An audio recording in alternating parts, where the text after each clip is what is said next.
kulantii wacan oo wanaagsan daawadayaal ku soo dhawaada barnaamijkeena xogta maanta oo inta badan ku daawataan dhacdooyinka caalamka wararka dibadda xubnihii ciyaaraha iyo muuqaalo kale oo xiiso badan aan ku horeeyo maymuuna qodobka ugu horeeya dagaal sababay dhimasho iyo dhaawac ugu yaraan 10 ruux ayaa ka dhacay koonfurta gobolka Sool dagaalkaas sida deegaanka ay ku soo warrabeen dadka inta tirada iyo sidira ka badan ayaa ku dhaawacmay qaar ka mid ah xildhibaanada baarlamaanka Puntland waxa ay baaq nabadeed ka soo saareen dagaalkaasi iyagoo Soomaaliland ku eedeeyay inay hurinayaan colaadda ka loosan gobolka Sool magaalada Boosaaso waxa lagu doortay duq cusub oo hogaamin doona degmadaasi daawadayaasha SBS-na waxay aragtidooda ka dhiibteen shaqooyinka hor yaala duqaasi iyo waliba shirka ka furmaya dalka Djibouti wararkii ugu dambeeyay iyo caalamka daawadayaal ugu horeyna ku soo dhawaada barnaamijka xogta maanta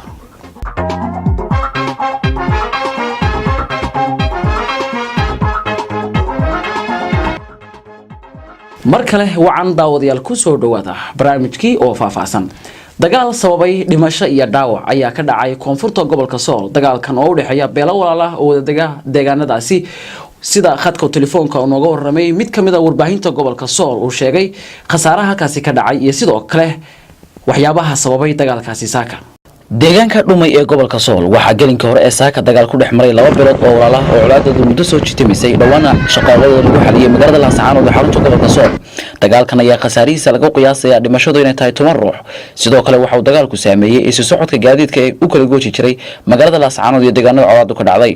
warar hoose waxay sheegayaan mar aan la xidhiidhnay deegaanka dabataag oo iyadana labada arday wada deegaan in colaadu saameysay walow aan wali jirin wax waan nabadeed oo halkaasi gaadhay haddaba waxaan qadka telefoonka ku xidhiidhnay Maxamed Cismaan Cabdinuur oo kamid ah bahda warbaahinta gobolka Sool waxa uu nooga warbixiyay balse saaka wax u dhaceen maxamed ugu horreyn waxaa nooga warbixisaa dagaalkii saaka ka dhacay koonfurta gobolka Sool iyo khasaaraha halkaasi ka dhashay maxamed bilaan shaagada telefishinka SBS baan saabaya dagaalka ka dhacay koonfurta gobolka Sool deegaanadiisa waxa uu ka bilaabmay shaqooyinkii dambe ayaa hal ruuxna uu ku geeriyooday mid kale oo ku dhaawacmay shaqaaqa u dhaxaysay laba beelood oo walaalaha ka hore khalaaskeeda la xaliyay taasoo arrinkaas dib u cusboonaysiisay dilka ka dhacay koonfurta gobolka Sool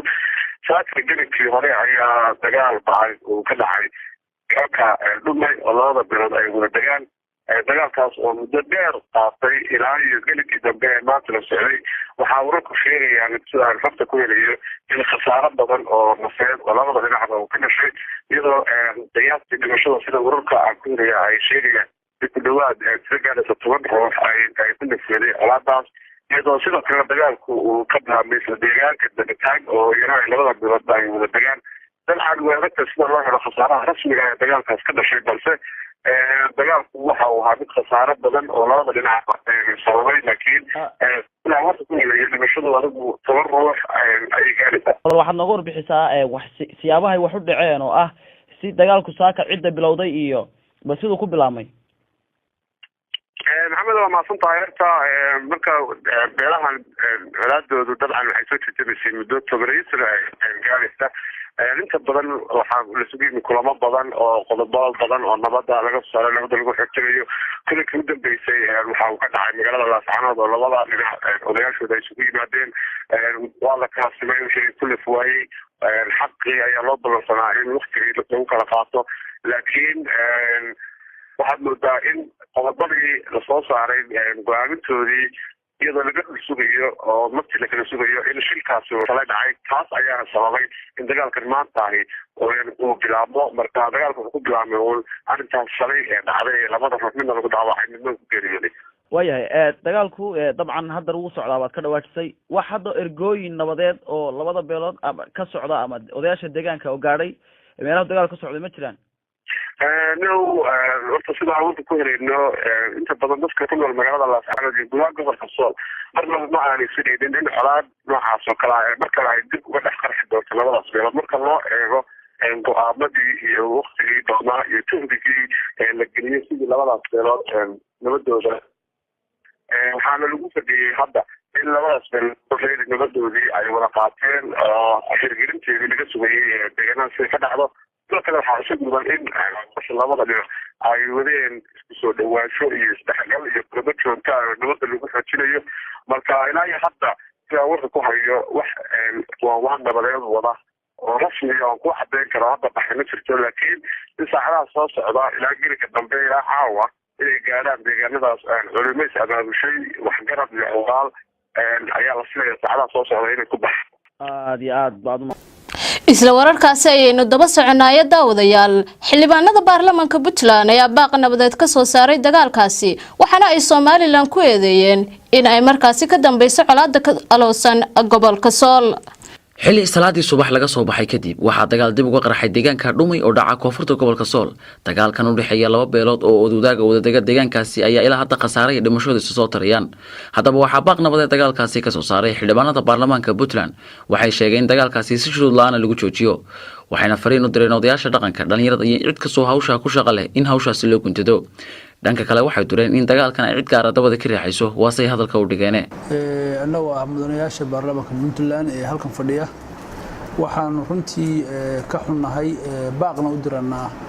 dagaal beeleed ka dhacay ilaa shalay galinkii dambe iyo maanta ka socday magaalada Dhumay iyo tuulooyinka hareeraheeda ah dagaalkaas oo ah dagaal nasiib darro ah oo marar badan soo laabtay oo laba beelood oo walaal ah oo dega koonfurta gobolka Sool kalana ah beesha Bahra Same iyo beesha Khayr Cabdi oo halkaas dhibaatadoodu dhowrta soo laabatay marar badanna la dhex galay marar badanna heshiisyo ay ka dhaceen kadibna adugu marba walba si nasiib darro ah ay u soo laabanayay waxaan u baaqnaa dagaalka nasiib darrada in la joojiyo ciddii fidnadaas bilowday oo jabisay wixii lagu heshiiyeyna wixii ka xeerna lagu fuliyo dadka deegaankuna hawsha u gurmadaan dadka iyo deegaamada waa ka warhaynaa dhibaato ka jirto beeruhu isma dilaan laakiin maamulka meesha hadda in dhaweyd faraha ku hayay maleeshiya beeleedo ay magac ciidan u samaysteen bay u adeegsadaan fidnada dadka marka ay rabaan markay xaaladu ku taagan tahay waxay u isticmaalaan maleeshiya beeloodkooda ay tuutaha ay mushaharka siiyaan bay waxay u isticmaalaan isku dirka qabaa'ilka waxaan tuhunsannahay in iyagu ku lug leeyihiin maadaama culays military iyo mid siyaasadeed oo badan xagga deegaanka ka haysto taas marka waxaan ugu baaqayaa in dadka waxgaradka ka feejignaadaan dadka iyaga u askariyaysan ee maleeshiyaadka ay mushaharka siiyaan ee aanooyinka qabaa'ilka iyo fidnada dhulka iyo mushkiladda ay dadku si toos uga hadlayaan oo laascaarood iyo meel walba laga sheego ay dhacdo in dad inta la laayo la waayo xildhibaan Cabdirasaaq Xaaji Xuseen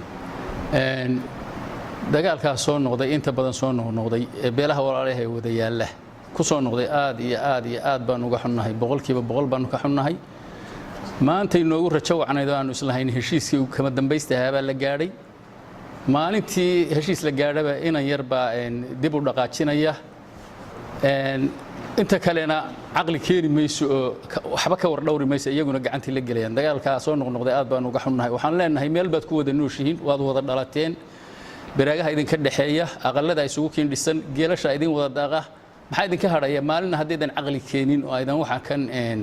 soo afjirin maxay idinka hadhaya mise meesha cid ka guuraysaa oo ka maqnaanaysa cid ka maqnaanaysaana ma jirto cid ka tagaysaana ma jirto dadka ilaahay baa meesha ku wada furay ilaahay baa deegaan ka wada dhigay ilaahay baa dad walaalo wada dhasho oo isu abtiyo isu adeeriyo isu awoow ka wada dhigay meel aad ku kala tagaysaan male waxaan leenahay aqligu ha shaqeeyo waxan joojiya dadka waxgaradka iyo daalin in badan buu hawsha ku soo jiray midha caajis baa idin galay ka kaca fadhiga waa arrin naxdin leh waa arrin murugo leh waa arrin aan la sugayn aan la filayn dagaalkaas ka dhex qarxay labada beelood walaalaha ah oo wada deegaanka koonfurta Laascaanood arrintaas dhagtii maqashay oo damiir ku jiro way ka naxday arrinta tiiraanyada leh halka ka dhacday dagaalka labada beelood ee walaalaha ah inaanu baaq nabadeed u jeedino inaan xasuusino inay ka baqaan Allaah weyne waaxidka ah in ay iska daayaan dhiigga xaqdarrada ah ee ay isku daadinayaan waxaan u sheegaynaa dadka walaalaha ee halka ku dhaqan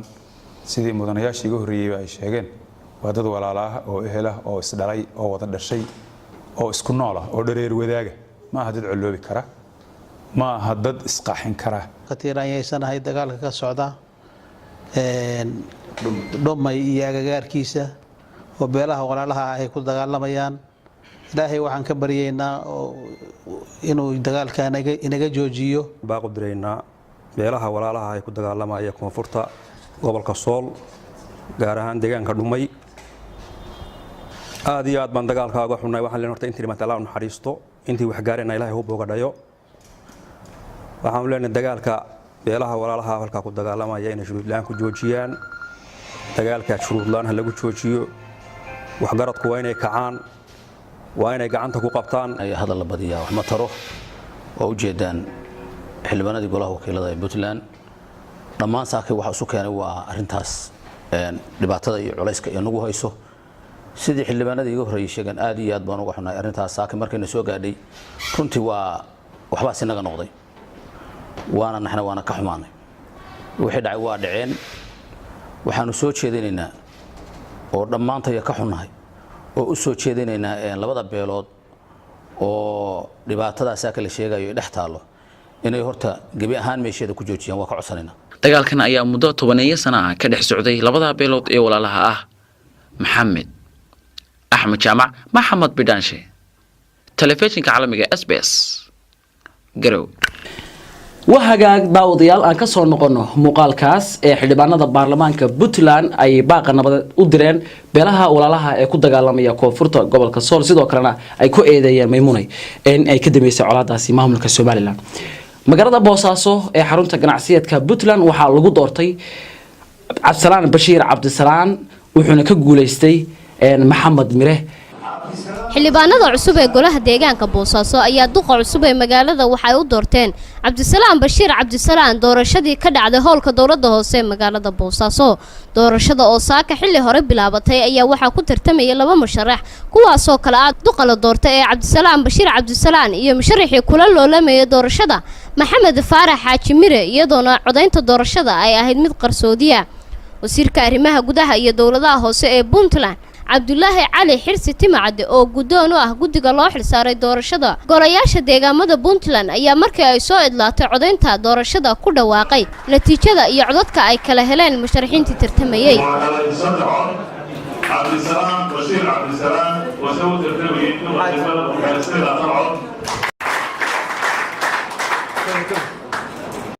markii ay soo idlaatay doorashada ayaa waxa warbaahinta la hadlay Cabdisalaam Bashiir Cabdisalaam oo ah duqa cusub oo loo doortay Boosaaso iyo Maxamed Mire oo ah musharaxii kula tartamaya doorashada isagoona Maxamed Mire uu sheegay inuu soo dhaweynayo natiijada ka soo baxday doorashada looga guuleystay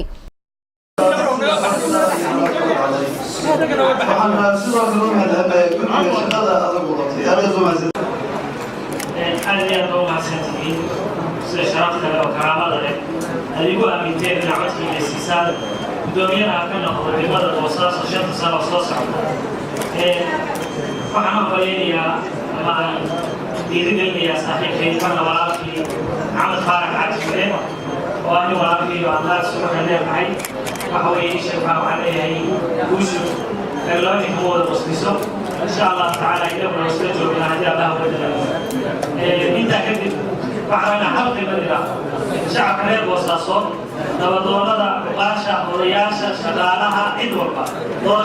dhinaca kale waxaa ku-xigeenka duqa Boosaaso loo doortay Siciid Cabdullaahi Maxamed Garoon kaasoo helay 26 cod halka musharaxii la tartamaya ee Mubaarak Salaad Cali uu isna helay 5 cod iyadoona doorashada kadib la guda galay dhaarinta duqa cusub ee la doortay iyo ku-xigeenkiisa waxaan ku dhaaranayaa magaca Ilaahay inaan xilkayga u gudanayo si daacad ah oo danta diinta dadka iyo dalku ku jirto dhowrayana dastuurka maamulka Puntland iyo kan qaranka iyo shuruucaha kale ee dalka u yaal Cabdisalaam Bashiir Cabdisalaam ayaa noqonaya duqa cusub ee Boosaaso 5 sano ee soo socota waxaana xusid mudan in uu hore u ahaa duqa ku meel gaadhka ee Boosaaso kadib kala diristii golaha deegaanka ee uu kala diray madaxweynaha Puntland Cabdiweli Maxamed Cali Gaas iyadoona sidoo kale uu ka mid ahaa golaha wasiirada xukuumadda Puntland Deeqa Bashiir Maxamuud deeqaladan SBS TV Boosaaso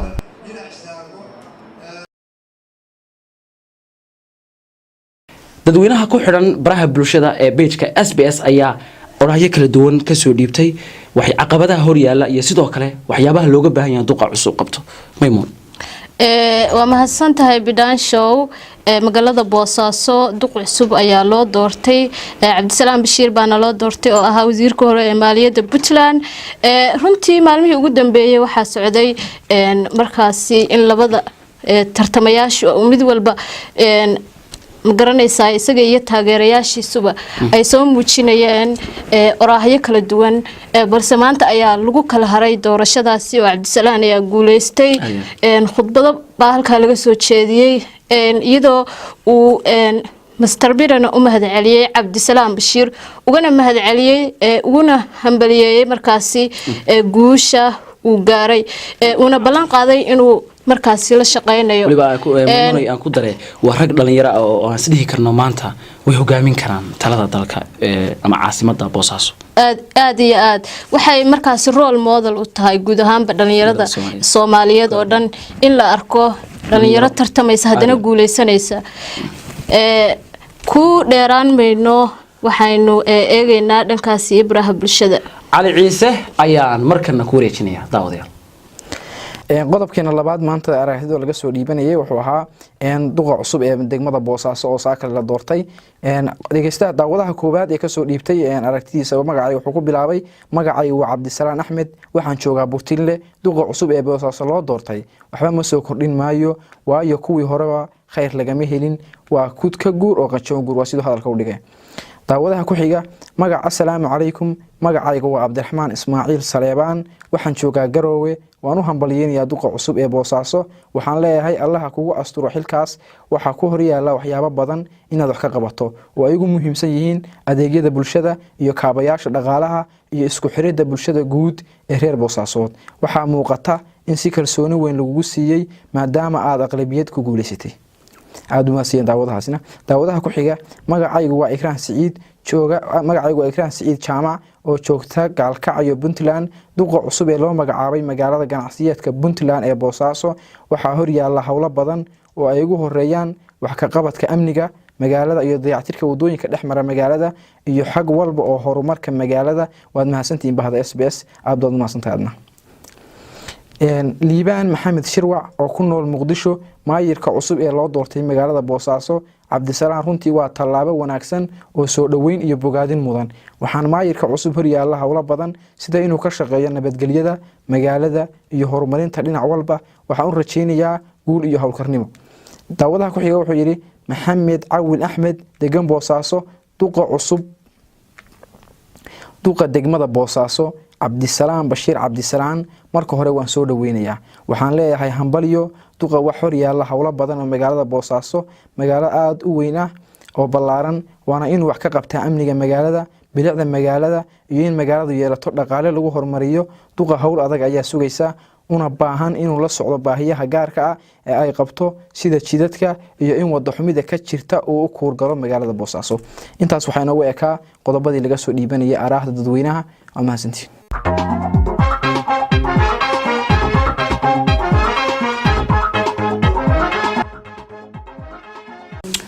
waa hagaag daawadayaal aan ka soo noqono cali ciise iyo dadweynihii kala duwanaa ee ka soo dhibtay orahdooda duqa cusub ee Boosaaso caqabadaha hor yaala iyo waxyaabaha loo baahan yahay in uu sameeyo wali waxaan bartamaha kaga jirnaa barnaamijkeena xogta maanta maymuun markan aan eegno dhankii electria bal maxaad inooga haysaa walbixin magaalada Asmara ee dalkaasi Eritrea waxa lagu soo gabagabeeyay shirkii saddex go'soodka ahaa ee u socday madaxda dawladda federaalka Soomaaliya Eritrea iyo Ethiopia waxaana laga soo saaray qodobo dhowr ah oo ugu muhiimsanaa in la dhexdhexaadiyo Eritrea iyo Djibouti oo uu khilaaf baani dhex yaalo wasiirada arrimaha dibadda ee dalalka Soomaaliya Ethiopia iyo Eritrea ayaa loo diray dalkaasi Djibouti si ay qayb uga noqdaan dhexdhexaadinta Djibouti iyo Eritrea muuqaalkaasi ayaan doonaynaa inaan idin la wadaagno waxaa lagu heshiiyay afar qodob qodobka koowaad waxa weeye in la ilaaliyo midnimada madax banaanida iyo qarannimada dal walba oo la ixtiraamo kan labaad waxa weeye in saddexda dal iska kaashadaan arrimaha siyaasadda, arrimaha dhaqaalaha, arrimaha dhaqanka iyo arrimaha nabadgelyada. qodobka saddexaad waxaa weeye in saddexda dal ka shaqeeyaan sidii iskaashi u dhexmari lahaa dalalka geeska Afrika dega oo walaalaha ah. qodobka ugu dambeeya afraad wuxuu sheegayaa madaxdu ku heshiiyeen in la sameeyo guddi heer sare ah oo saddexda dal ka kooban, waxayna saddexda hogaamiye ka wada hadleen sidii loo dhammayn lahaa khilaafka u dhexeeya Djibouti iyo Eritrea. waxayna go'aamiyeen in ay wasiirada arrimaha dibadda waxa ay lagu heshiilaabaan sidii arrintaas wada xaajood ama si looga wada hadli lahaa oo Djibouti loogala hadli lahaa sidii khilaafkaas sida ugu dhaqso badan oo loo dhammayn lahaa.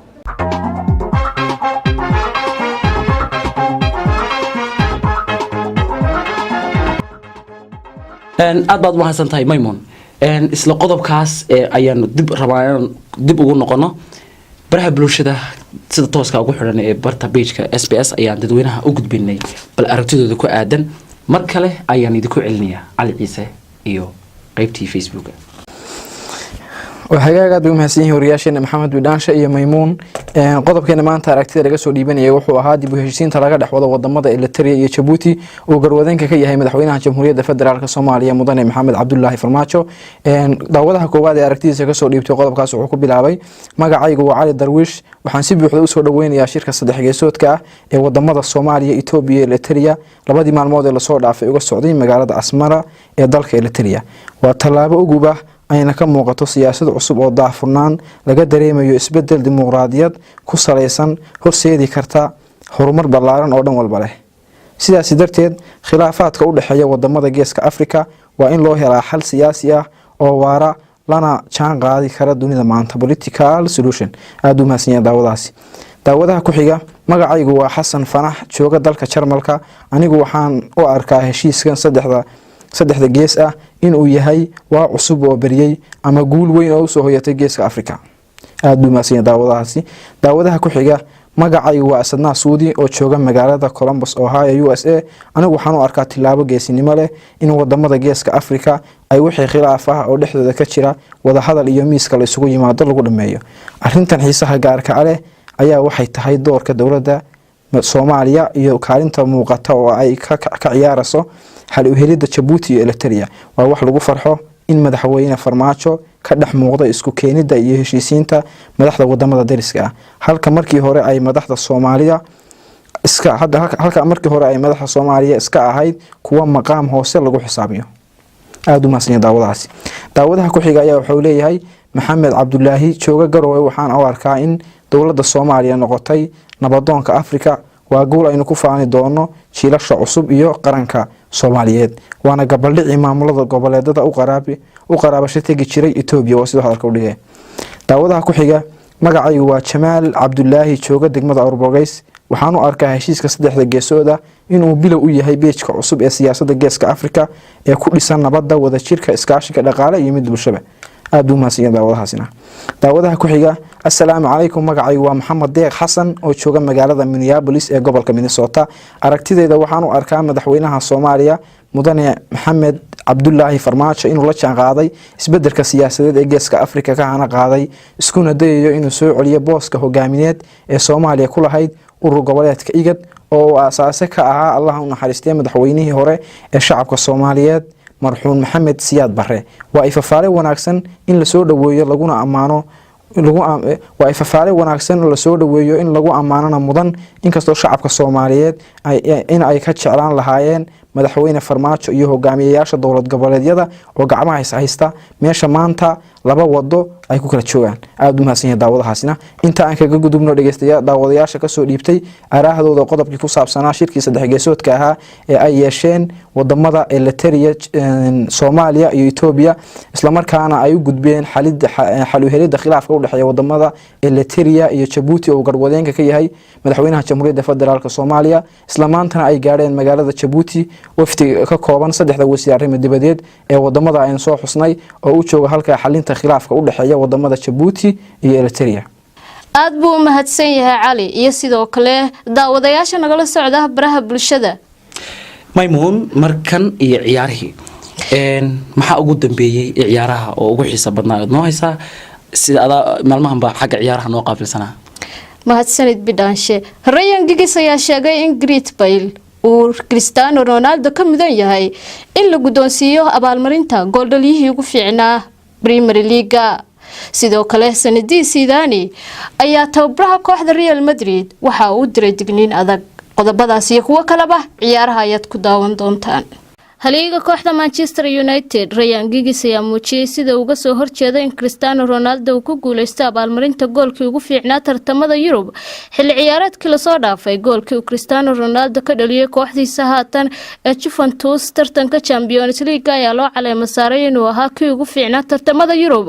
laakiin Ryan Giggs ayaa tilmaamay in goolka Gareth Bale ee kulankii finaalka Champions League uu ka dhaliyay kooxda Liverpool ay mudneed in loo aqoonsado kan ugu fiican dad badan ayaa aaminsan goolka Gareth Bale inuusan ahayn kan ugu fiican laakiin waxaan dhihi karaa waa kan ugu fiicnaa taariikhda ma garanayo sababta loo caleema saarayo gool kale iyada oo loo jeedo goolkii quruxda badnaa ee uu dhaliyay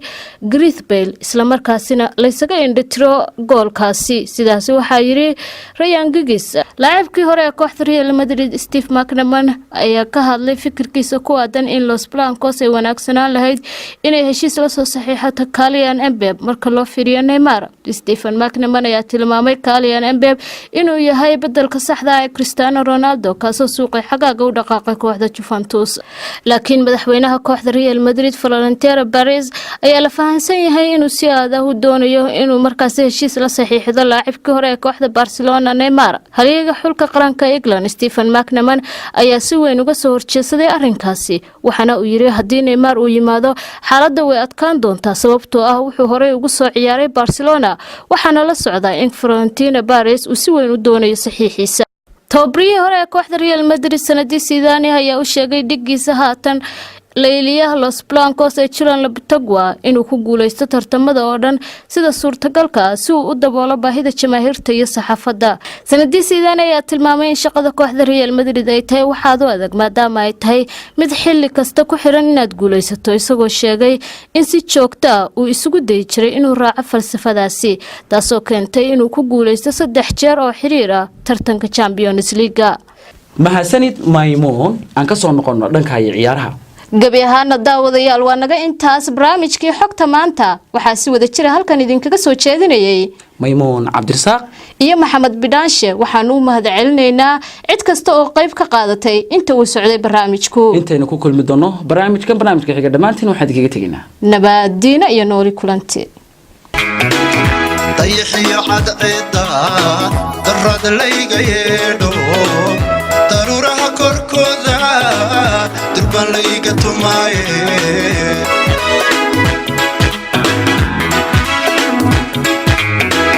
dariiqan kalaabtana dabaylihii jacaylka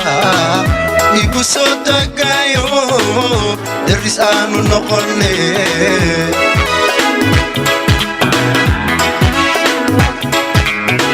midan daawado kale dunidaba ma joogte midan daawado kale dunidaba ma joogte meddahabadaydi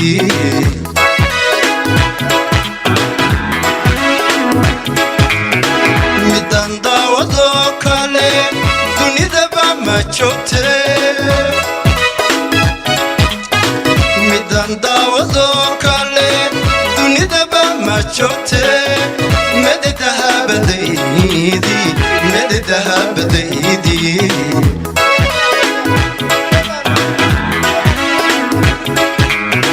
من لا داير تماتا أما داودا لي من لا داير تماتا أما داودا لي أما سدانا يورعي يكفر أودا قلي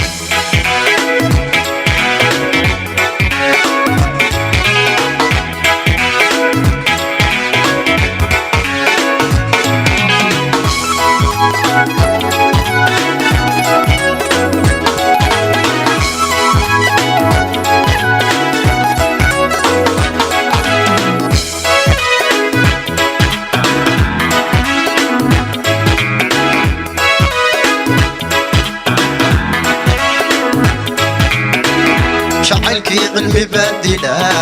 يقدو قنايو تتك كلمة أدري أنا لي قد بردي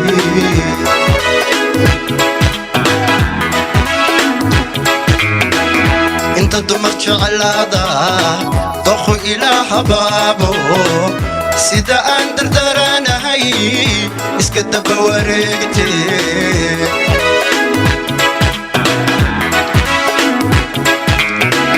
شعلكي علمي بدلا يقدو قنايو تك كلمة أدري أنا لي قد بردي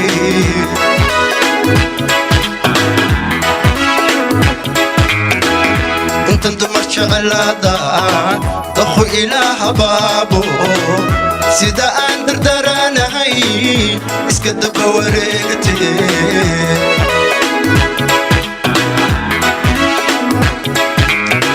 ميدان داودو كالي دوني دبا ما تشوتي ميدان داودو كالي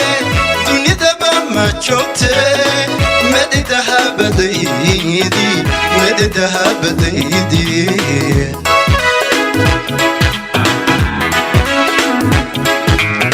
ميدان داودو كالي دوني دبا ما تشوتي ميدان داودو كالي دوني دبا ما تشوتي مددها بديدي مددها بديدي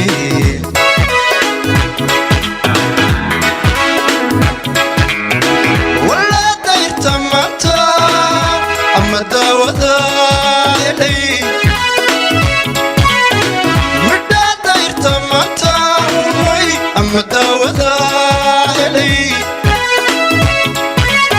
أما سدالا يودعي تكفر أودا قلي